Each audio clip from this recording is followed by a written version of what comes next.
আনারস খেতে কে কে পছন্দ করেন? আমার তো ভালোই লাগে। আসুন আনারস মাখা খাই।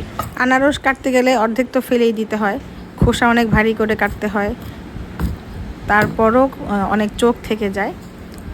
আনারসের ওই চোখগুলো খুব ভালো করে ফেলতে হয়।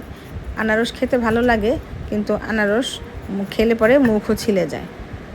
এই যে আনারসের মধ্যে অনেক চোখ, এইগুলোকে একটা একটা করে ফেলতে হয়, না হলে মুখ আরও বেশি ছিলে যায়। এগুলো ভালো করে ফেলে খেলে তারপরেও এত খারাপ অবস্থা হয় না। তো যাই হোক, আনারসগুলো সব সুন্দর করে কেটে নিলাম। আনারসগুলোকে কিউব কিউব করে কেটে নিয়ে তারপর সাধারণ লবণ, সাথে একটু বিট লবণ, তার সাথে মরিচ। এখন আপনারা যে যে মরিচ খেতে পছন্দ করেন, আমি দিচ্ছি একটু চিলি ফ্লেক্স, শুকনো মরিচের গুঁড়া, আমি এটা করে রাখি বাসায় সবসময়, ওটা দিয়ে মেখে খেয়ে নিলাম। অসাধারণ টেস্ট। আবারও নতুন কোনো ভিডিওতে দেখা হবে ইনশাল্লাহ। সে পর্যন্ত ভালো থাকবেন। আসসালামু আলাইকুম।